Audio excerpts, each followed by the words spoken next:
Welcome to the Lorehounds One-Shots. We're the Lorehounds, your guides to Minnesota nice. I'm David. I'm John, and this is our season wrap coverage for season 5 of Fargo by FX on Hulu. Hey, can I just say no? Yes. We have to say this. Okay. Stop adding these, FX on Hulu by Paramount on HBO. Stop it, networks. It's on Hulu. But FX is on linear TV. That's the thing. I don't care. Linear TV is not dead yet. It's I'm not dead yet. All right. Well, in this podcast anyway, we're going to talk about our overall thoughts and feelings for the season, mostly focusing on the final episode, I think. At the end of the podcast, we're going to talk about our upcoming podcast schedule. And we'll also throw in some information about our Patreon and all the different benefits that we offer if you choose to join us in our community. If you don't want to join us, you can still help us out by leaving a rating and review on Apple Podcasts. The reviews especially, for some reason, seem to get eyes on the podcast page and seem to help us climb the charts a little bit. So we appreciate them. It's all about engagement. And if you want to engage with us, you can send emails to lorehounds@thelorehounds.com, or you can head over to our website, and there you can use the voicemail feature or the contact form. We've also got a Discord, lots of fun, friendly folks over there, and links for all of that stuff are in the show notes below. All right, John, let's get started. Indeed. We both have seen the entirety of season 5 of Fargo. We didn't do this one as full coverage, and there's scheduling real life wise, I'm kind of glad we didn't, because it would have been difficult, but at the same time I really kind of wish we had been able to do the deeper coverage of this, because this was a really impactful season of television, and I really feel that Noah Hawley has hit a new height for Noah Hawley for what he does. I don't know. How are you feeling about the overall season? Yeah, I think it's great. I think incredible. And you're fresh to TV. Fargo. I am fresh to Fargo. I've not watched a Fargo before. This is my year of new franchise. I'm doing this. I'm doing True Detective, where I'm hopping in. I'm coming in excellent, cold, I guess, not hot. But and yeah, these two shows are very cold. Yeah, they are both pretty cold. But yeah, it's great. I was waiting for the finale, and last year I feel like we had a year of like incredible seasons with terrible finales. And so my anxiety was going higher as we neared this finale. And then I watch it, and it's much more than I thought it would be. Absolutely. There's no way to predict where this episode would have ended up, I think. I think really what surprised and delighted me, we like to say yes. is that I'm 17 minutes into the episode, I think it was. Mm-hmm. The main plot has resolved. Right.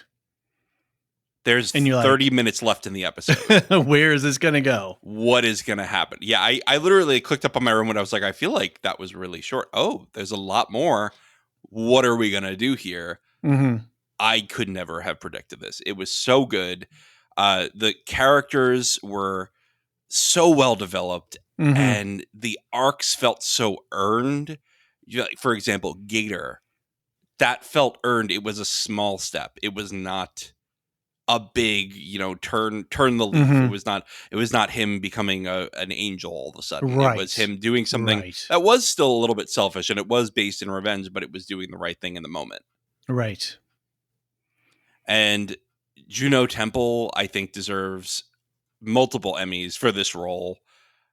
Just the way she could change her facial expression. She came out of nowhere on this season. I was not expecting this. And when episode 1, when I watched it, I was like, I don't know how I feel about this. She's like missing her accent. I don't know what's going on. And I had no idea that she had this depth and range, and the ability to hold the screen in this way was absolutely a revelation. An absolutely revelation that she has this kind of range is incredible. And the way that when she's talking to Munch in those last few scenes, oh my Lord, the way that her expression changes from fearful to angry, back to fearful, then to kind, cautiously kind, genuinely kind, Stern showing mother. a tiny bit of fear again. Yeah, stern mother, Right. showing a tiny bit of fear again, but then choosing kindness in the end. And that is probably what saves her family. Mm-hmm. Oh man, that's something that AI couldn't do that, right? That's Right. a human being showing human emotions. Mm-hmm. And that was just incredible. It was an incredible experience to watch it. It felt honestly, I think that the amazing thing about this is, and they even say this in the episode, the action, it happens in a flash and then it's over, right? Yeah. You don't even realize it happened. That was less exciting than the scenes with Munch. Where The you were action, just sitting on your edge of your seat waiting for what was going to happen next. right? Yeah, go ahead. Sorry, I cut you off. The actual action Yeah. was emotional and was conversational and was domestic and was routine. And so much more fulfilling and satisfying as opposed to just, another shootout. I mean, how many shootouts and big explosion television and movies do we have? We've seen a lot of that. Right. But to have these two characters on the precipice with the stakes, with Scotty and what's her husband's name? I'm blanking. Wade. Thank you. Wayne. Sorry, Wayne. I Wayne. said Wayne. Wade. In the balance, right? That's what was at balance there. That's what was at stake there. It was so much more enjoyable than just some more shoot 'em up. Yeah, I totally agree. Yeah. And I think that this show really challenges the way that we view media and challenges the tropes that we expect out of our media.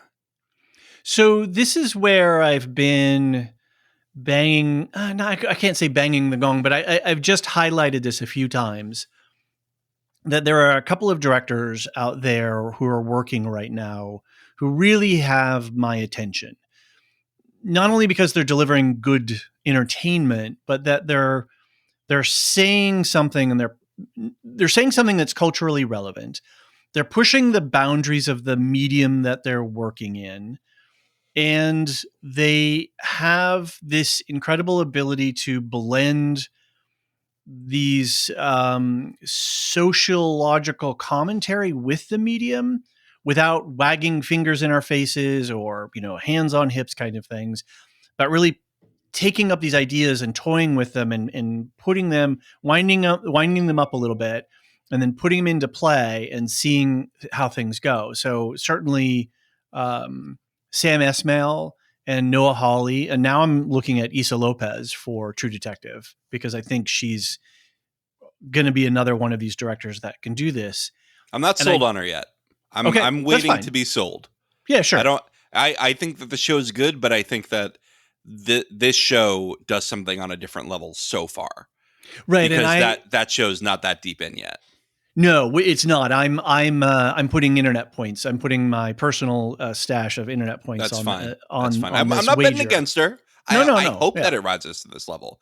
I'm just not sure I'd put that in the same echelon. Mm-hmm. Man, I can't talk tonight. I wouldn't put it in the same category. You know what I mean? Sure. So for me, she's in there with these other directors. Fair enough. And taking us somewhere, pushing the medium and saying something about culture and society while also being entertaining. I think these are these little hallmarks for me that are making these shows interesting. I don't know that I would put True Detective is has a different edge where Fargo and what Sam Esmail does, like with Mr. Robot and stuff like that, where they're slightly fantastical. But I suppose True Detective is as well. But anyway, I don't want to debate. Yeah, I wouldn't say that's less. I wouldn't say True Detective is less fantastical than. No, that's Fargo. why I just retracted. Yeah, I just was pulling. I think back it's from about that. the same. Yeah. Yeah. Anyway. Yeah, we didn't get your hot takes yet. You got to give me your hot takes. I mean, you kind of did a little bit, but yeah, give me hot takes. Not to talk too much about True Detective, but I think no. It was on our Second Breakfast exclusive podcast for our subscribers. We were talking about what we've been watching and catching up, and I had some honorable mentions and some top 10 catch-ups for 2023. And I said that I was kind of struggling with this, what to do with Fargo season 5, because it was a 2023 show, right? It's by our quote unquote rules, when whatever calendar year the show starts in, it belongs in that year. I almost feel like we should revise that to be if it ends in the year.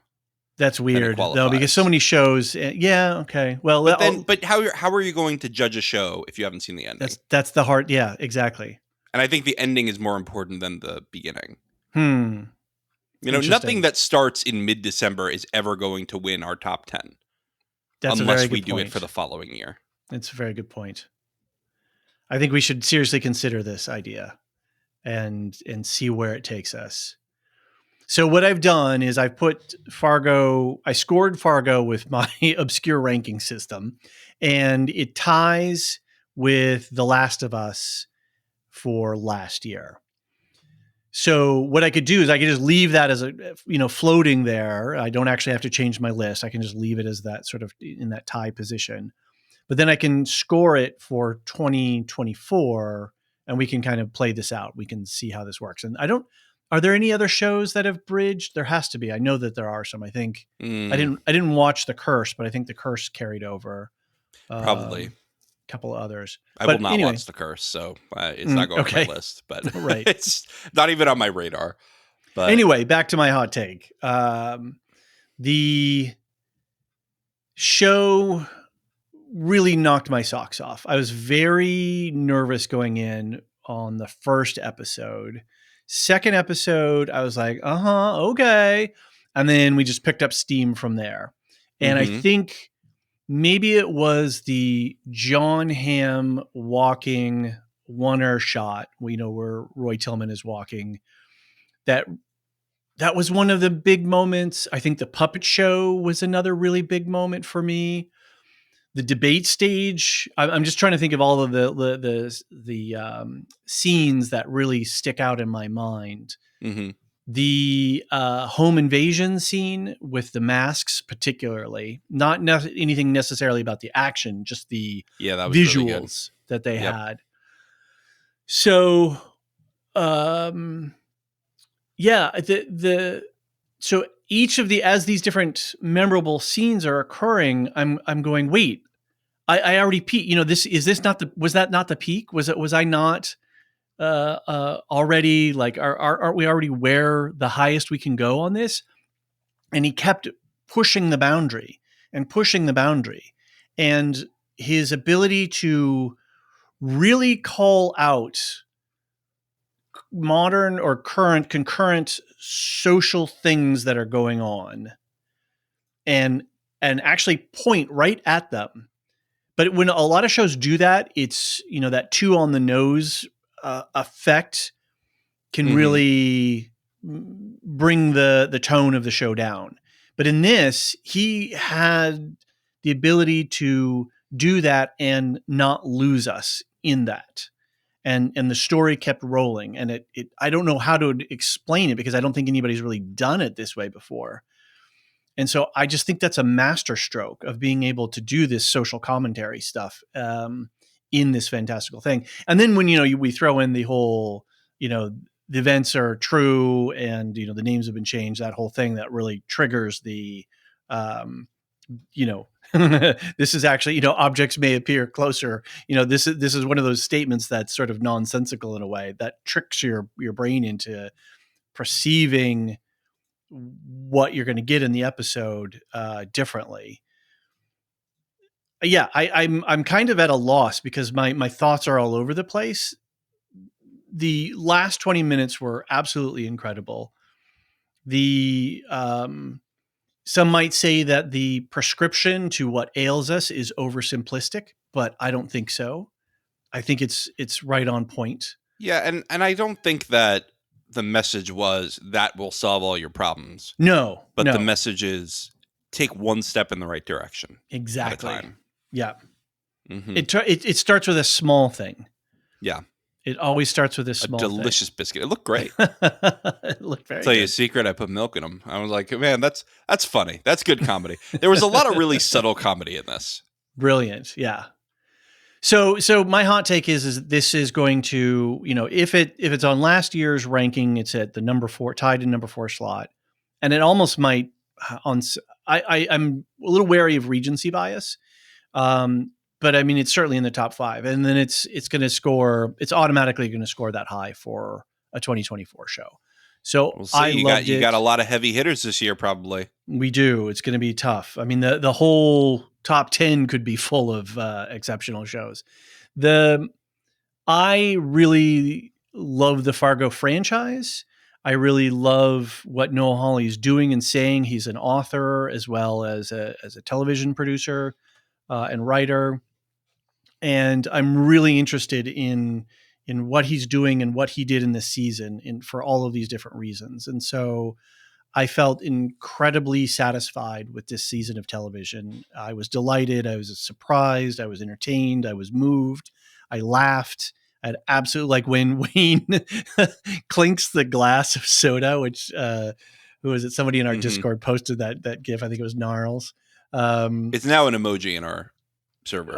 It was so wonderful. It was absolutely so wonderful. So yeah, I'm just gushing about the show in a sort of mildly ridiculous kind of way. So that's my hot take. It was great. There you go. Well, I think we can go from our hot takes right into these themes. Okay. Something that I wanted to talk about, sort of.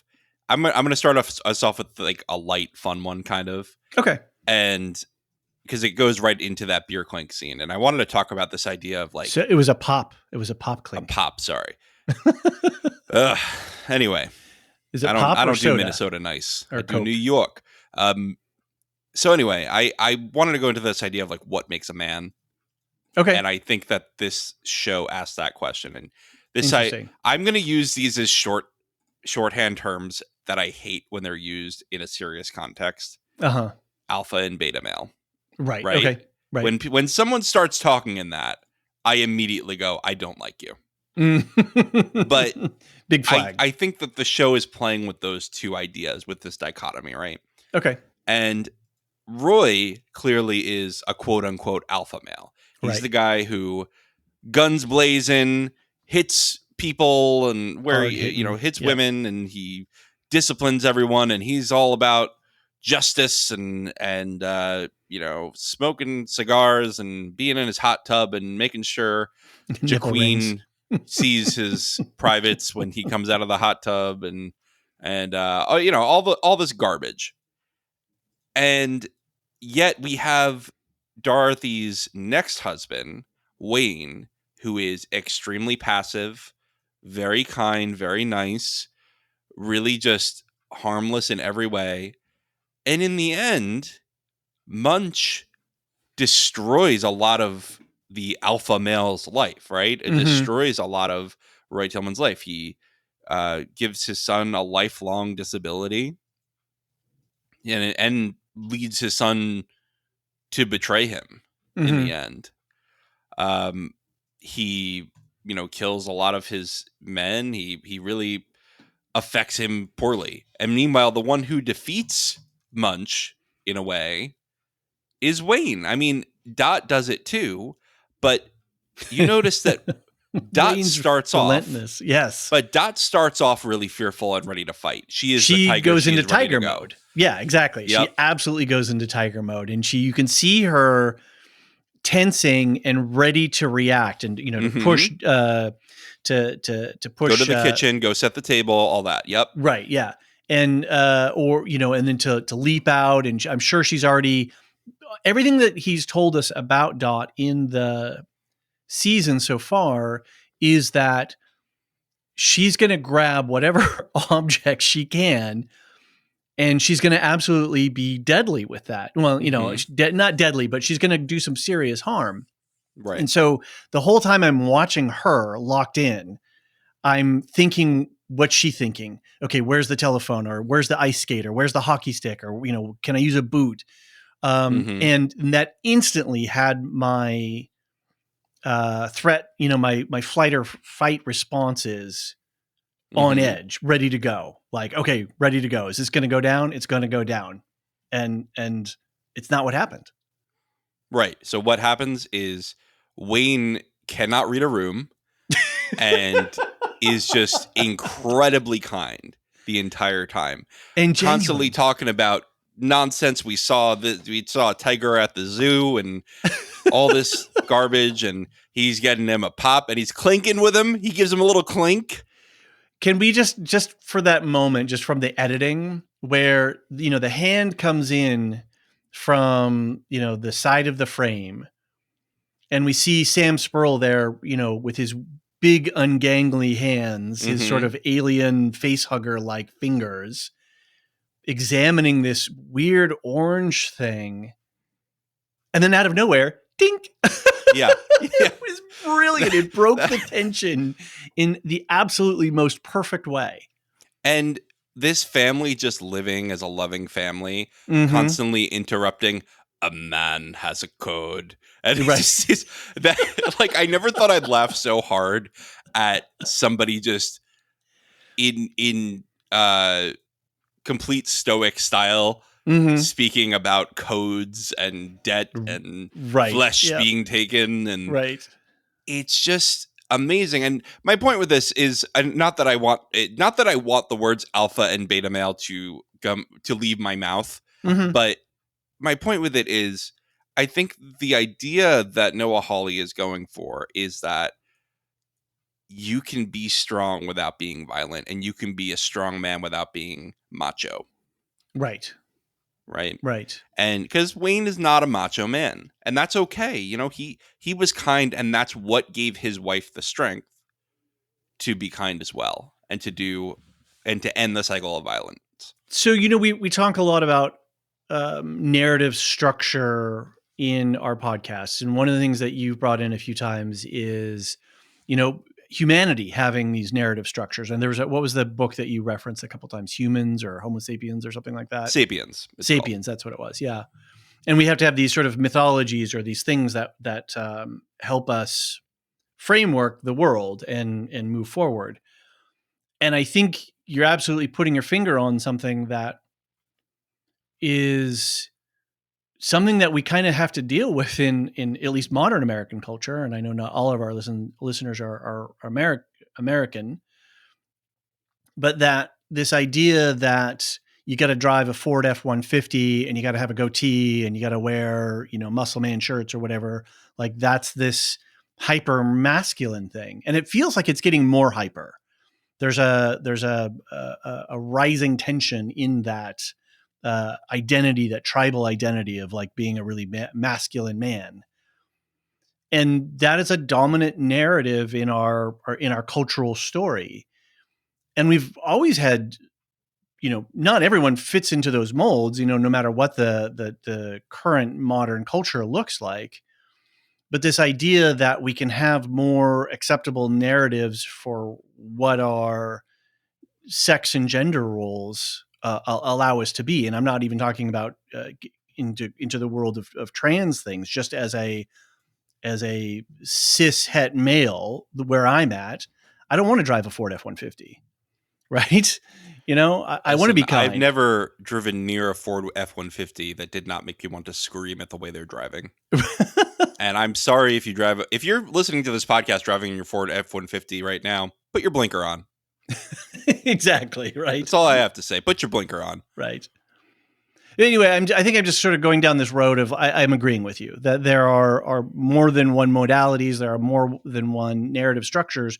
And then if we go over and we look at somebody like Gator, who was wearing all the trappings of that, right? He had all the tactical gear. He had the cool jackets and the backwards, glasses and the, haircut and the rock and roll posters on his wall and stuff. But yet that was like a costume that didn't fit him. That there was something, it cost him a lot. It cost him so much. Will you visit me in jail with cookies? So pivoting really quick to Gator a little bit more, I really appreciated the fact that Hawley had Gator say that line because it was, Yeah, maybe he didn't do something hugely heroic like take out his father. What did he do? He just said, "Oh, there's a tunnel back there," which is enough that they needed to know. And he'll probably turn state's evidence, right? And they're going to get a Oh lot yeah. from him. Yeah, I think Gator he'll do some jail time probably, but I don't think he's going to do, life. He's not going to do a ton of jail time. But the idea that he resigned himself, he knew in his heart of hearts, and I think this is what's really special about this. In his heart of hearts, he knows what he did wrong and that he accepts the consequences for his actions. He steps into the fact that, yep, I'm going to jail because I did bad shit. Well, he does, but I'll say he does it when he's already lost, right? Like But that's he's yeah. had he has nothing left, right? He's nothing left. Nothing. not that he has The nothing left ranch just is because of the seized. eyesight. His I just mean, stepmother. yeah, he has no house, no family, nothing. no, he has a disability and he has no money to deal with it, and he has a criminal record, so it's going to be hard for him to get employed, and it's just etc. etc. etc. Yeah, it's just everything crashing down on him, and it's kind of like you kind of feel bad for him just on a regular human level, but it's kind of hard to feel badly for someone who the last episode was saying, "You like young girls? I'll get you young girls." Right. You know what I mean? Like as long as he had any power, he would abuse it. He's only doing the right thing now because he has no power left. But that's true, and I'm also saying that he's now accepting that. He's accepting of he's not going to fight it, right? He's not going to worm his way out of it. He's not going to fight the charges. He'll probably plead guilty to everything, right? And he'll turn state's evidence. But it's that small act, just like Dot offering the biscuit. It starts with a small act. And in that moment of saying, visit me in jail, is an acknowledgement that he knows that is now his life in terms of atonement to society, to all of these other things. It's the first small step in him taking responsibility for all the evil that he perpetrated in the world. Sure. And I appreciate that Noah put that in. Yeah. That it gave us that cracked that little door of humanity in this guy who has otherwise been a shitbird the entire season of the show. That sort of brings me into another theme that I wanted to talk about, which is, can we change who we are? Mm-hmm. Can we make that choice? You have Munch, who is talking about how, he ate the sin and then it was only sin. And he was stuck in this limbo. And, we have this supernatural thing where he's been alive hundreds of years. He doesn't age, etc. And he doesn't sleep even, we find. Right. Mm-hmm. But what Dot offers him, which nobody has ever offered him because everyone's been afraid of him, rightfully so, beautiful. Rightfully so. But what Dot offers him is a chance to change in the right direction, a chance to be something else. And we get the first smile from him all season. Right. And what a big smile. It was such a joy to have him do that. And when that was the last shot, I was like, all right, that's a good last shot. Yeah. Yeah. I think he's okay. Do you think he ages now? That's what it was going through my mind that, well, is he suddenly going to, is 500 years suddenly going to catch up with him and he's going to just turn into a pile of dust, or he's going to be the governor of California? Right. Good one. So the idea that he now becomes human and he becomes mortal in some way absolutely did appeal to me in terms of what's next for Munch. That he can begin to live a normal life, that he can begin to experience these kindnesses and things. And then that if he can sleep, then he can age. And I, in my headcanon, I totally am on board with that future for Munch, that he can begin to live a normal life and then age normally going forward from here. I think he becomes Uncle Munch. He moves in with the lions and he finishes his big meal that night. He goes, "A man sleeps." And then he just clocks out for like a week. He just sleeps for a week. Maybe he becomes Ndira's right-hand man on the lion security team. A man protects the lions. A man collects debts. right? Yeah. Mm. So, Ooh, I like that. Debt, another theme that I wanted to talk yes. about in this. Right. Well, Both monetary and moral. can we go back really quick to can you change who you are? Yeah. And I think this is a really potent point because Dot changes, right? One of the things that is what makes a Fargo show is the unwillingness of the protagonists to just admit when things aren't going right or what's really going on. And this has been something I've been aware of, but then I also heard Noah Hawley on an interview with Joanna Robinson on the Ringer Prestige podcast. Really nice interview. He sums up a lot of his thoughts and feelings about the season. But he points this fact out of one of the hallmarks of Fargo is that they just won't admit to like, oh, I did this stupid thing. And it's their inability to own up to the truth that starts to cause all of the craziness. So if Dot had just said right from the beginning, yep, this is what happened, I ran away because blah, blah, blah, or, this happened or what happened, a lot of this would have Right. changed. I think Lorraine would have gotten her a bunch of bodyguards. Right. And that house would have been protected. Lorraine changes, but doesn't change. Sure. I think what we saw with Lorraine is how she treats you when you're in and out of the family. Mm-hmm. Because from the beginning, we're seeing her from the perspective of an outsider. Dot is very much treated as an outsider, right, as someone who is tolerated by the family, but is not a part of the family. Correct. And at the end of the season, she is Lorraine's daughter. Yeah. I love the little okie dokie, little too much hugs here, But then she gives her a nice little pat, right? Yep. Like she's like, I'll give you affection in my way. She's like a cat. Lorraine's like a cat. She's got to come to you.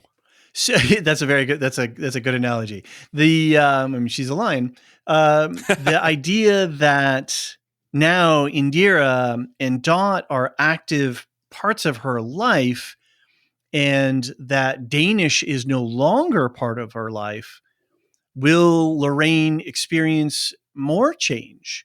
And will with a little bit more love and, this idea of women empowerment and family, will that soften her heart? And so, not necessarily soften her heart, but will she operate a little bit differently? And at least in my headcanon, I like to think that Indira and Dot are going to start to slowly alter her course, so that she's less predatory and more protector, maybe, and more of a potential force. And again, that's just my headcanon. That's what I wish for, right? I don't know. Yeah, it's going to happen. So you look at, but again, this goes back to change, right? Yeah, this goes back to change.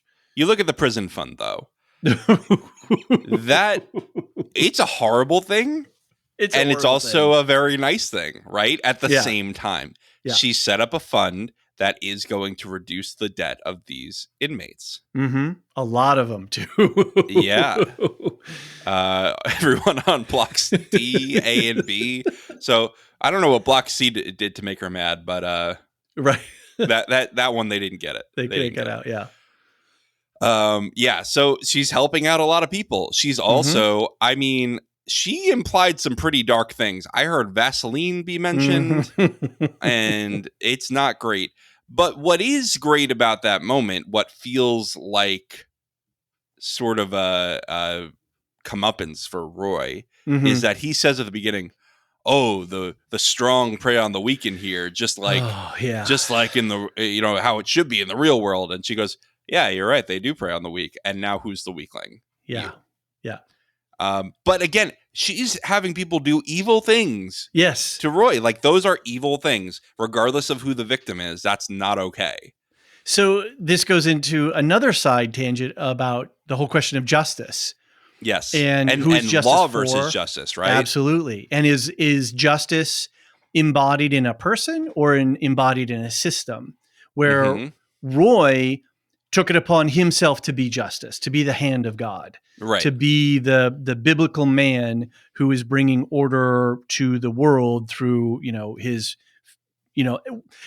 okay. Really interesting thought here too.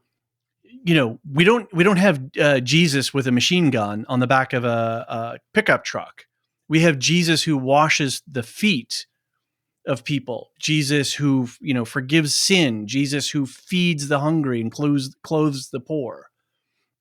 So, you want to go in the alpha beta, like that. This is not alpha Jesus, right? We have a beta Jesus, but yet here we have Roy, being very, I don't even want to do a disservice to the Old Testament, but by calling him Old Testament, because I think that's BS as well, right? There was always kindness taught in exactly a lot of Jewish teachings. I think that, so there's even the whole idea of like, leave a portion of your crops to be taken by the poor who can't feed themselves, right? Like there's all these ideas that people like to ignore when you look at ancient writings. Absolutely, but yet he's trapping himself in this godliness and taking on justice, embodying justice until he spits on the floor of the church. Do you recall that? Yeah, that's a good point. That's right. And then he's like, little scene. He said, "I was your servant," or whatever. I was. Yeah. All right. Yeah. All right. You were never anybody's servant until now. No. But then we have Wit, who is the embodiment of the system, and then he pays with his life for that, which is a whole other thing. Sorry, we keep tripping across all of these major themes. Well, they all bring us back link, right? They all link, and so can we change who we are? I think Roy has chosen not to change, right? Even in prison, he's trying to tell you, well, it's the same as it's always been. I'm still in charge. I'm still big dog on campus. Yep. And it's Lorraine who says, well, if you're not going to change, I'll change the scenario for you. Yeah, right. And she makes nice tattoo that he got there on his neck. Yeah, I saw that. Oof. I was like, is that? And my wife was like, I don't know. And he's just like, yeah, they separate the races. It's just like, what? He's really explicit about it at this point. He really is. And again, this is Hawley's writing, right? This is what he's doing. He's taking contemporary society and he's putting it front and center in this fantastical setting where there's a 500-year-old sin eater. And that's the different versions of the same person. That's another theme that I wanted to bring up. And like how someone like Roy, I think is, and I don't want to get into politics. But someone like Roy is a figure that we see in the real world who will be very multi-faced depending on the crowd that they're talking to. Look at a political candidate running in a small town primary, running in a national primary with states, and then running in a general election. Than being president, right? It's different things, right? And you have Roy who tries to put out this face of, I'm a man of freedom, I'm a libertarian, kind of everyone do your own thing, I am justice, just be good to each other. And that's a very wholesome image he's trying to portray. Then in private, he tries to portray himself as a tough guy, as somebody you don't want to fuck with. And then to his enemies, he's honestly a villain. And once he's in prison, he's willing to be really explicit about what he believes. Right. All the trappings are gone. His father-in-law, he's no longer married, children, all of it is gone and he's stripped away. And he comes out with that statement of he prefers it in there because it's all of that stuff has gone away and he can just be this beast. Anyway, he's saying the quiet part out loud, right? That's absolutely what we say a lot of the time. Yeah, I think a line from his father-in-law really nailed it, what he was doing there. Are you Hitler in the bunker or Hitler in the Reichstag? Oh man, that was such a good line. Such a goading line to him too. Also, why do you want to be any version of Hitler? That's my question. Do you have to be a Hitler? Do I have to choose a Hitler that I'm being at the moment? No. But in that culture, that's being depicted, and in that society that he is within, that is an ideal, right? That is a narrative structure for somebody. The strong man, the fascist, right? Like the strong fascist leader, right? So, and I think you have Wit, who I think probably honestly, we talk a lot about police brutality and how people. Police are often very quick to pull out a deadly weapon. Right.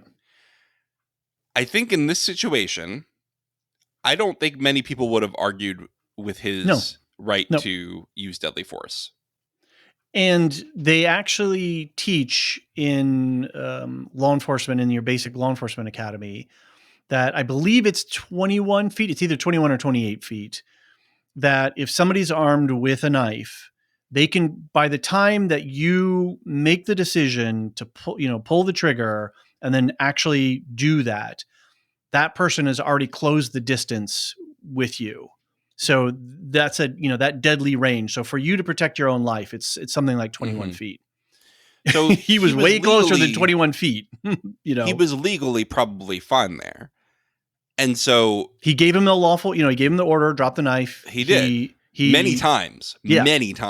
And then when he stepped towards him, he wanted justice, right? Right. Mm-hmm. I think where Whit went wrong was he then wanted his own idea of justice, which is Roy rotting in a jail cell. Right. Rather than Roy dying right there as a martyr. Yep. And that was something I saw on the Fargo subreddit. People talking about how if Roy dies during this fight, he's a martyr for his people, right? Interesting. Okay. But if he rots in jail... He becomes a legend. Mm-hmm. It depends, actually. I thought about this, too. Are you aware of... he's a fundamentalist Mormon leader, Warren Jeffs. Are you aware of this guy? No, not currently, no. So this is a guy who ran essentially a pedophilia ring within his own Mormon community. He's an awful, awful man. He went to prison eventually. He got caught. They got him. He went on the run. They finally caught up to him. He's in prison, I think, for life. And this guy is now treated as a messianic figure by his cult. Okay. And he gives instructions to the cult on teachings and, interpretations of the Bible from prison. And so the question is, how do you break the hold of a cult leader over their cult? Mm-hmm. And I think Roy does have a cult here.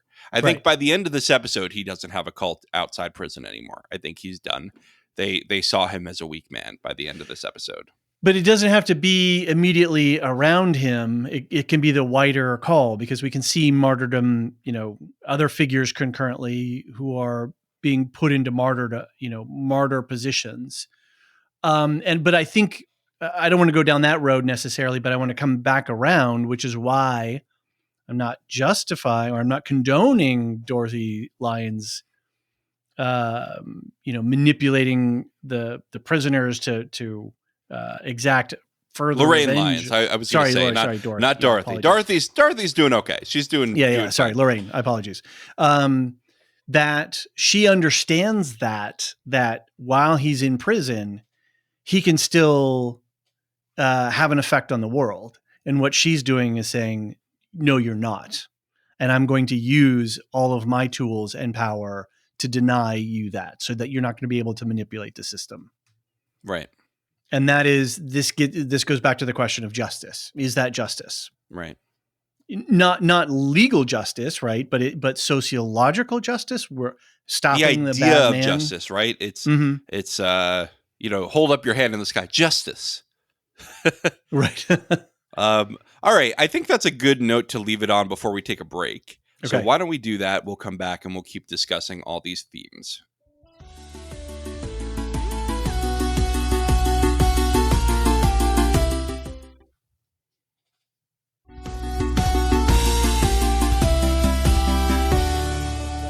And we're back. So I wanted to talk about a couple very quick themes here that we've touched on, but we haven't really gone deep into. So debt.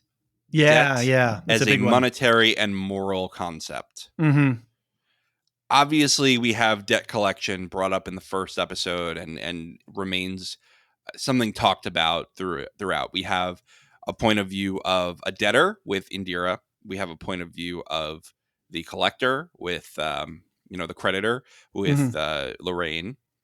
And then those are just the financial debtor and creditor. You also have Munch, who's obsessed with these moral debts. And even, I think, Roy, to an extent, is obsessed with moral debts, right? He's like, he has this, the government's coming for us and we got to make sure that they can't take anything from us. That I think is a calculation of debt, right? We're owed our freedom. We are owed the right to own these firearms and to have our ranch and have nobody bother us and to kidnap women and be able to treat them however we want.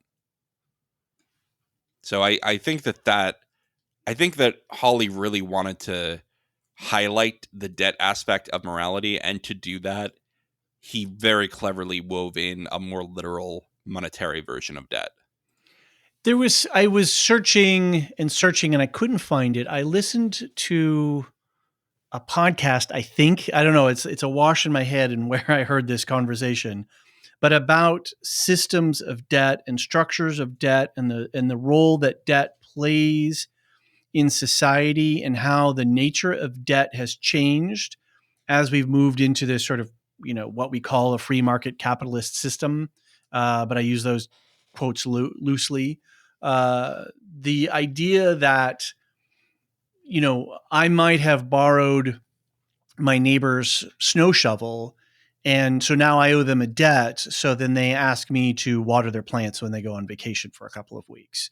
Right. So there's always this idea that within society and within community, we're relying on each other. And as long as nobody's over, taking too much advantage, we all have a sense that it's going to work out. Oh, I got lunch this time. You get it next time. Yeah. Okay. No problem. Cool. Right. It's nice to live in that way.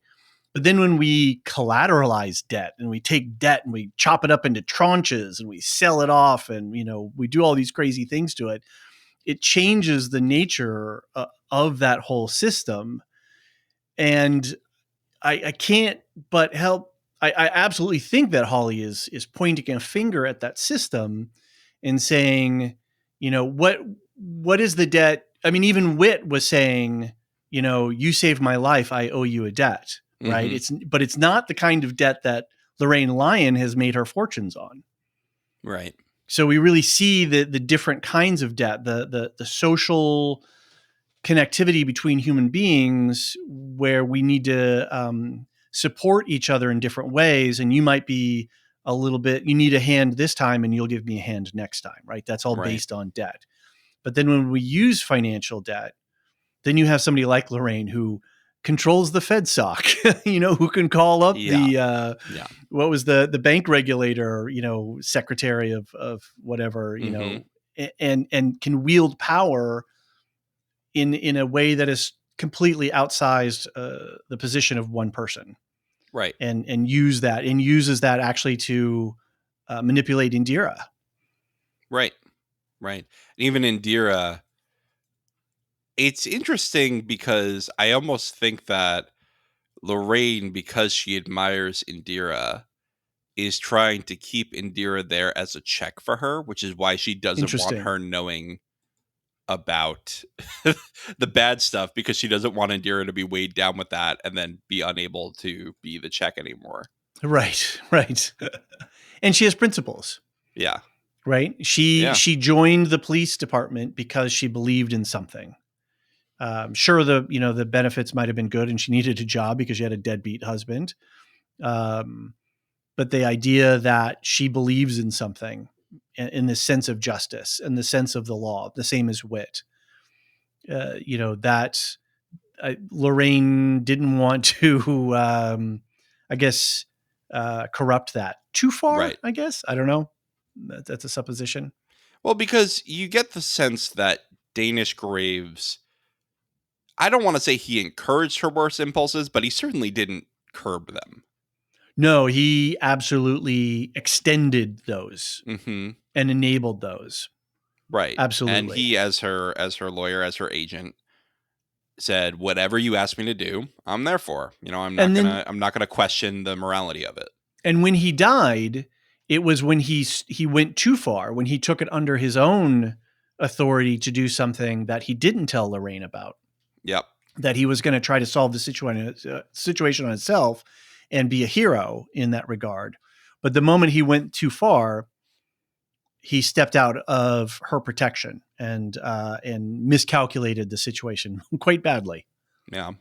So. And, you had him trying to really pull the macho man thing on Roy, right? Yep. He really tried to go like, oh, it's all over. You're done for. And Roy actually had a pretty good comeback.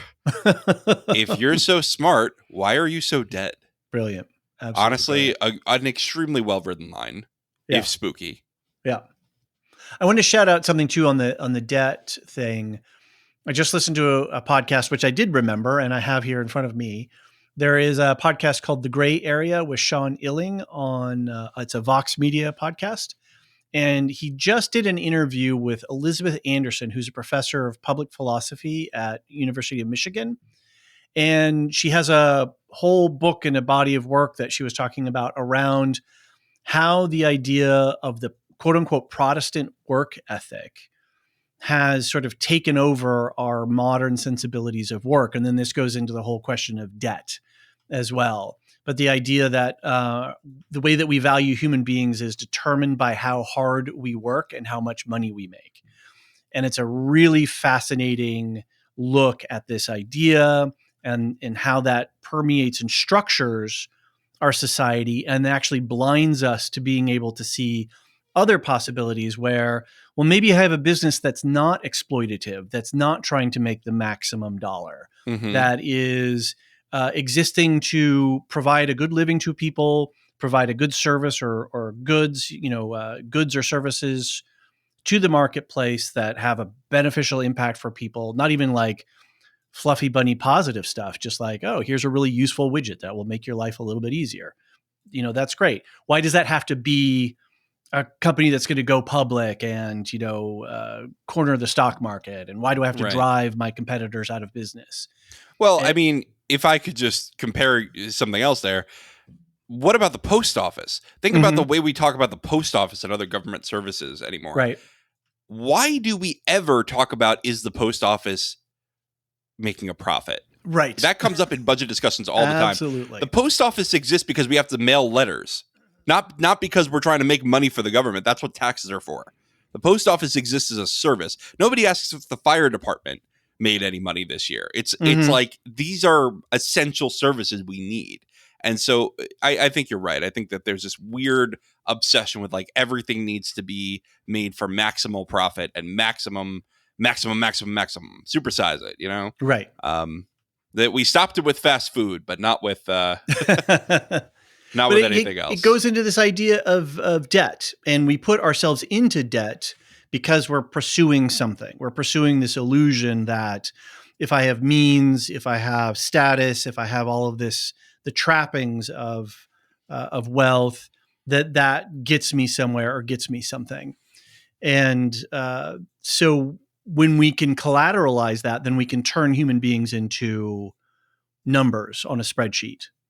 And we stop relating them as human beings. And then that's where we end up with a much bigger set of problems, which we're dealing with. So, anyway, fun. Great podcast.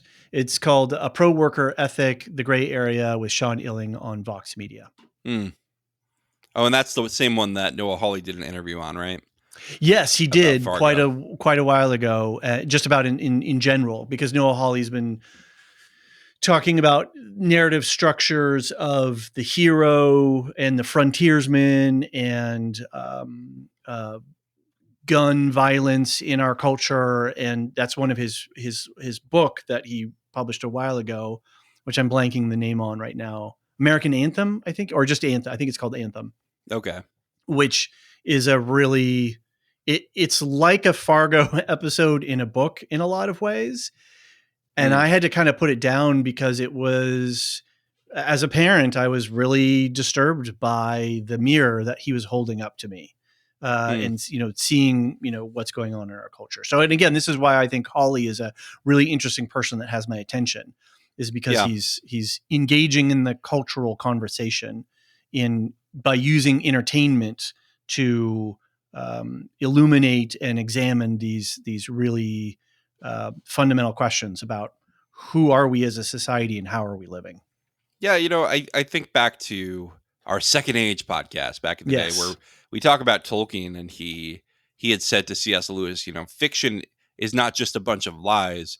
It is the way that we talk about truths about, the human experience. But I don't remember how he phrased it, but he basically said, these are how we tell truths about being alive, about the world. Right. And I think that that's right. And I think that the best media does that. And that's interesting because when I was in my younger days, reading more, before the internet days, I did. I was one of those people who I really prefer reading fiction because I learn more about the world, even if it's science fiction or fantasy or even contemporary. But the examination of the real world through the fictional lens is what interested me at that time, interested me a lot more. I felt that I could understand the world and analyze the world more effectively than by reading a nonfiction book, which just felt very dry to me and uninspiring. I'm like, oh, okay, you know.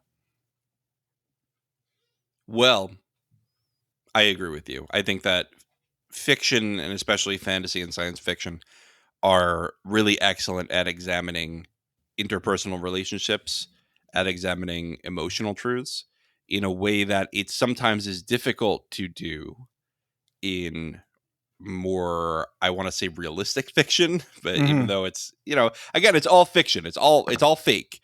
But I think that when you tether it to a real life experience, something that's possible in the real world, sometimes you get caught up in the factual. And I think that science fiction and fantasy, and introducing fantasy elements even into a mostly grounded show like this, like introducing Munch into this, Yeah, help you right. distill those themes. Mm-hmm. And that's why it's really brilliant to have that subtle supernatural element Right, in right. this, because Munch is sort of the cherry on top, right? Mm-hmm. The whole season is teaching you these lessons and exposing these truths through Dot, through Roy, through Gator. But it's Munch at the end who really says, like, okay, if you missed it the first 5 times, here's the big giant grin on my face. Mm-hmm. And I think that goes right into ending the cycle of violence, Right. which is tied very closely to revenge and forgiveness. So I want to just sort of link those together here. And those are And my last 2 themes I wanted to talk about. if we can also add on there not only the cycle of violence, but the cycle of violence towards women and the Yeah. way that the violence that we inflict upon women. And we're dealing with that in True Detective Night Country right now. And we were in a lot of the seasons have dealt with that, but head on in this season, but here as well. It's just such an ugly and intractable problem. And it kind of stops me in the tracks of like, how do we talk about it? How do we confront it? How do we face it? And Mm-hmm. how do we break this cycle? Because Right. in some cases the biscuit isn't going to do it to an abuser, right? No, no. A biscuit to Roy Tillman is going to get you He's going to shoot right through the biscuit. exactly. But yeah, I think you're right there. And Dot is someone who never asked for any of this, right? She was caught as a child, Mm-hmm. and she was groomed as a child to be with Roy Tillman and to be Right. abused by Roy Tillman. And she finally escaped it. And she, by happenstance, ended up in a police database. And all of a sudden, her abuser came back and wouldn't leave her alone, even though she hasn't tried to contact him in 10 years. It's not like she even went to the police about him. Or maybe she Mm-hmm. did. I don't know, because they have the photos of her. But you know what I mean? It's not like he ever even faced consequences for her leaving and what he did to her. Mm-hmm. And yet he just won't leave her alone. And he hired Munch. And she makes this point to Munch too. And I'm glad she made this point, because for some of it, she was just trying to appeal to his logic of, well, it's a debt, right? And she was trying to say, well, it's not a debt, or you can just Right. forgive it. Like, maybe I do owe you a debt, but you should forgive it. But she also says the correct thing, which is, you took a job, Yeah. you understood the risk. Yeah. Just Yeah. because you lost on that job doesn't make it my fault. You don't I was the object of your job. I wasn't the one who commissioned you. I Right. wasn't the one who double crossed you multiple times. Right. Right. So yeah, I defended myself. Therefore, yeah, it was a really good piece Mm-hmm. of logic. I thought it was a really great way for her Yeah. to redress the overall question. But that again goes into law versus justice, right? Because That's the absolutely right. law says, Yes. sure, she's legally fine. That was self-defense. Mm-hmm. But justice, in Munch's eyes, who gets to define justice again, is, Good point. you took my ear, you Yeah. took my friend, I take something equivalent of yours. Mm-hmm. Yeah. Yep. And his grievance here, or his what he's bringing forward here, is not actually in the balance of scales of you owe me, $5 or whatever, $2. Um, you hurt me, therefore I need to hurt you back to balance the scales. Mm-hmm. And she said, no. Yeah. Have a biscuit. Right. And that one little step, I mean, it wasn't one little step. The whole family was working on him, right? Whether they do it or not. Yeah, exactly. They were all in on it, but I think Dot was the only one who realized what was happening. Yeah. But then she had to sort of, break down, well, all of them did, but they sort of had to break down all of his logical barriers and the screen of belief and tradition and all of these ideas that he's built up over his 500 years, and had to sort of break each one of those one by one until there was nothing left but two people sitting across from each other and actually sharing what is fundamental about our existence. Yeah. And the sense that we're alone in these bags of meat, right? And we're seeking connection. And once you get all that other stuff out of the way, and you can find a very simple, common, shared thing, which is to eat something that's been cooked with joy and love, right? That extraordinary, absolutely extraordinary moment. Sorry, I'm getting a little emotional here. Yeah, no, I get it. And she really did end that cycle of violence through love. And that's I've talked about, taking classes on patriarchy and feminism and how the world works with that. And I did hear one time that, we talked about violence and how rampant it is in prisons and things like that, and shame and guilt and all of these issues that arise out of patriarchy. And somebody actually asked the question, what's the answer? And the person said, it's love. It's being there for your fellow human, and not continuing that cycle, not escalating. And I think Noah Hawley really, really nailed that here. Not trying to dominate or to get something from the transaction, not having some other ulterior motive, but just recognizing that the other person over there is 99.9% of everything that you're feeling, they're also feeling in their emotional state. Taking advantage of people, I will say, Wayne with the Kia sales over there, it's like driving a cloud. That was hilarious. Do you know about like the Kia theft issue in the country right now? No. Apparently Kias and I think some other cars have a locking mechanism that is extremely easy to break, and like a key mechanism that's really easy to hack. Right. And people are just stealing Kias all over the place. Okay. And I wonder if that's part of why they used Kia. That's why they used Kia. Or is it just a paid ad the whole time? I don't know. Just an innocuous car. It's not a Ford F-150. It's not a Chevy Silverado. A Kia is like, my first car was a Kia, and it was a great car. Listen, Kia, if you're listening, sponsor it's fine. Well, no, I'm not saying that, but I'm saying, I have no problems with Kias, but I did wonder if the recent uptick in Kia theft had to do. Oh, that's a nice little Easter egg that he put in there. Yeah. Nice. Yeah. Very good. I don't know. And I want to talk about too, before we go, I know we're running out of time here, but Dot, the two things I noticed about her in the last episode, she is completely out in the open on what happened now, but she kept her Minnesota nice accent. Good point. So on the question of can we change who we are? Yeah. She has changed who she is, and she's not Nadine. She is Dorothy. And she's comfortable like that. And she doesn't feel like it's an act. She feels like that's who she is now. Yeah. And that accent is that. It's not a put on anymore. Right. Yeah.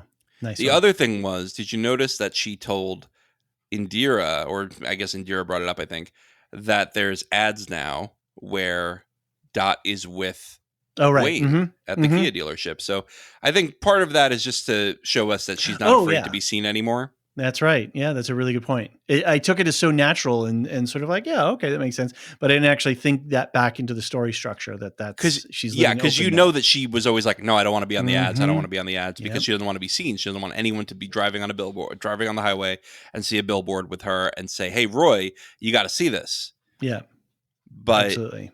Yeah, but I think that, and also the fact that she's taking some agency in their life, right? She's been a housewife and a stay-at-home mother. Yeah, so she's taking on a fuller role. Yeah. I mean, look, it's a full-time job to be a homemaker.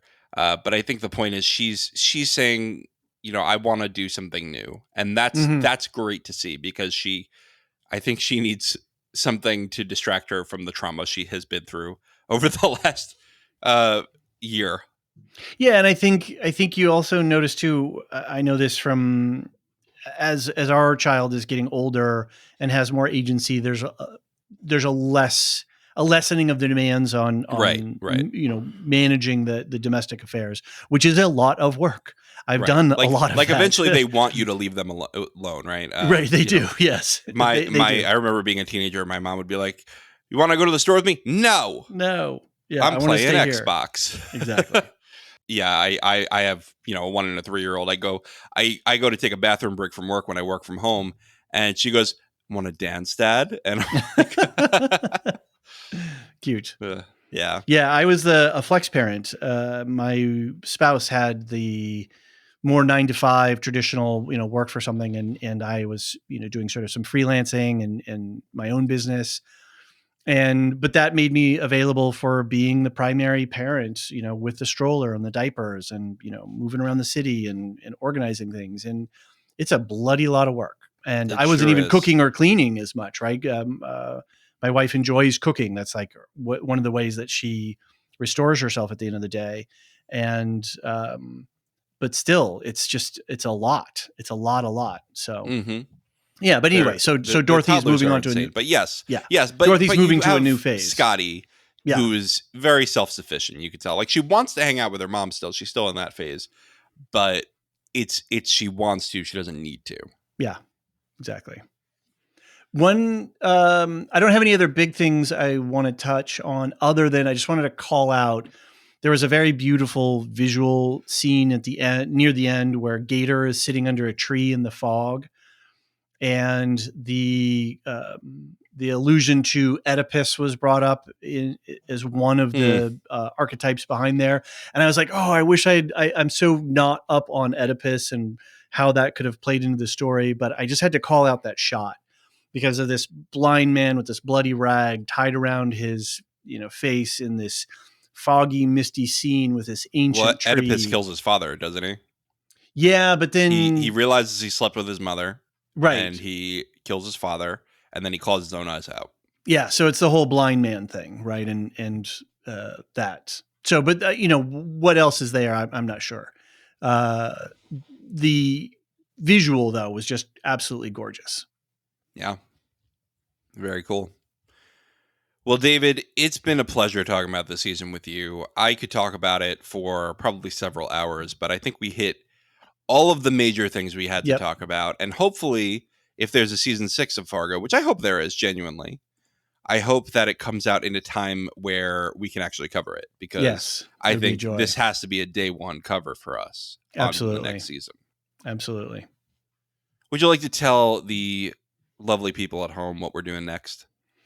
Sure. Should we start with our programming schedule a little bit? Absolutely. We are covering True Detective episode to episode. We are fortunate enough to have access to the press screeners, and so we're able to get our podcasts, our episode breakdowns published right after the episode airs at 10 p.m. Eastern time. So we're going to be covering that week to week. It's 6-episode run. We just recorded our second episode, and we're so far enjoying the show. I'm going to go watch episode 3 right after we get done with this podcast. Nice. For Marvel fans, we just did some podcasts on What If Season 2 and Echo. That was a lot of fun with Jean and Elysia. And we're going to probably be coming up on Madam Web. We'll probably do one podcast where we do a little review and context stuff, and then we'll review the movie.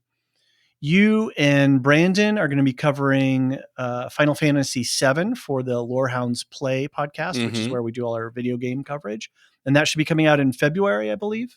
Yeah, I think we're going to do it first week or two of February. And that way, for Leap Day, when the new game comes out, it'll already be in your feed. Very good. For our Star Wars Film Festival, we are up to Rogue One is the next movie, which I think is a pretty exciting and popular title among a lot of our listeners. So we will have done a live watch by the time this podcast probably comes out, or it'll be right around the same time. And then we'll release our podcast about a week later on that. And then I've got a special surprise for you. We'll talk about it later. We'll tease it. We'll tease it when we do the Rogue One podcast, but I've got a very cool interview lined up for us following that in the next month. Cool. We're continuing on our journey in Earthsea, and that next podcast will be out in February. And for that podcast, we're going to read the short story called Dragonfly. And then we're going to begin reading the 5th book in the series, The Other Wind. And I'm not sure how Marilyn is going to have us structure that, but we're probably going to chunk The Other Wind up in a couple of sections. So at least read Dragonfly and the first opening chapters of The Other Wind. If you can restrain yourself and not read all the way through. I mean, I know a lot of people just end up reading the whole thing and wait for us to catch up on the podcast. So Silmarillion story, we're going to be covering Of Men. That should be a really interesting.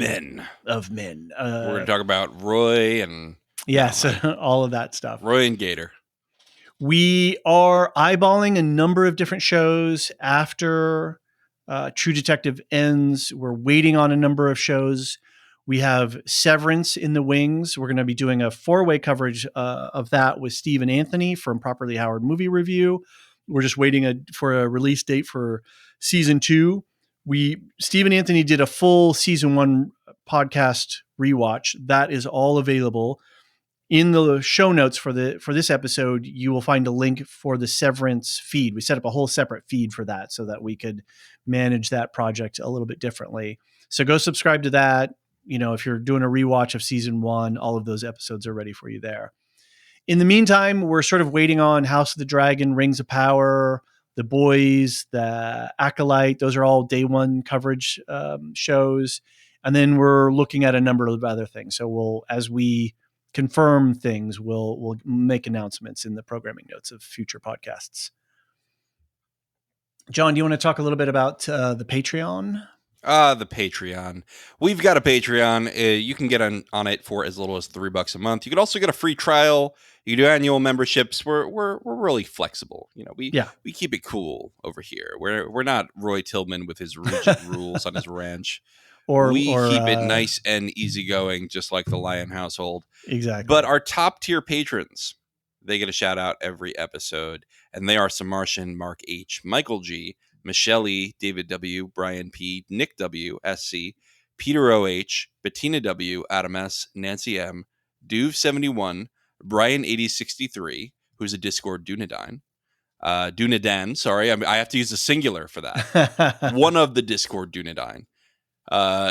Frederick H, Sarah L, Gareth C, Eric F, Matthew M, Sarah M, DJ Miwa, Andra B, Kwang Yu, Deadeye Jedi Bob, Nathan T, Alex V, Aaron T, Sub-Zero, Aaron K, also a Dunedain, Dally V21, Gnarls, and Adrian, who's last. I'm going to say the reason I said Gnarls so weirdly is that Gnarls specifically asked that each time their name is read, we say it as a question. Welcome, So Gnarls. I think we should have a contest of who can get their voice higher and make the Gnarls? question mark more audible. Okay. When we read these we can lists. play with it. We're going to play. Yeah, we're going to emphasize it. We're going to put Gnarls? different emphasis, different syllabic emphasis. Yeah, there you go. I love it. There you go. Good stuff. Well, thanks, Gnarls, for joining up. Thanks, We Gnarls. appreciate So you too can be a patron and enjoy live watches like Rogue One. You too could enjoy early and ad-free access, all the good stuff. Second breakfast, Shireside chats, exclusive content. Can I plug We'd love something to about the have you. show tracker? Plug the show tracker. So we've got this big database that we manage and maintain that tracks all the different shows. You do it. We, me. I'm not singular. We do it together. In a way, you're a plural person. Yeah. You use the royal we in I contain conversation. multitudes. I contain multitudes. Your empire from Foundation. That's right. There you go. I like that. Anyway, there's a big show tracker. We try to collect up all the different show titles and collect all the information. It's kind of this database thing. You can look on the page. You can see all the really basic information, how many episodes, how long it's airing. There's links to IMDb and all these other things. Anyways, I was on the Discord today and Sub-Zero mentioned something. He said that they had finally gotten into it and were really marveling at it. And then suggested something that then sparked an idea for me. And we kind of worked this out. We can actually, the way I can configure a different views of the show tracker is I can actually do it in a timeline fashion that's actually organized by the streaming platform. And the idea that Sub-Zero had was if you could look at it that way, you could actually plan out your subscription schedules. Okay, there's 3 shows on this platform that I want, and they're all coming out at the same time. So I'll subscribe for them and binge watch a couple other things, and then I can cancel it and I can go to the other one and another one. So you can actually look what's coming out on the different streaming platforms by time so that you can figure out when you want to manage your subscriptions. If if that's the thing you do, because I know some people are always churning their subscriptions. So I thought it was a really novel and interesting thing. So there you go. Real benefit for being a Patreon member. You get access to that. Cool. Yeah. Well, David, we've got plenty of stuff going on. I think people can check out the lorehounds.com if they want more info. For now, we will see you on the next podcast. Ciao. The Lorehounds podcast is produced and published by the Lorehounds. You can send questions and feedback and voicemails at thelorehounds.com/contact. Get early and ad-free access to all Lorehounds podcasts at patreon.com/thelorehounds. Any opinions stated are ours personally and do not reflect the opinion of or belong to any employers or other entities. Thanks for listening.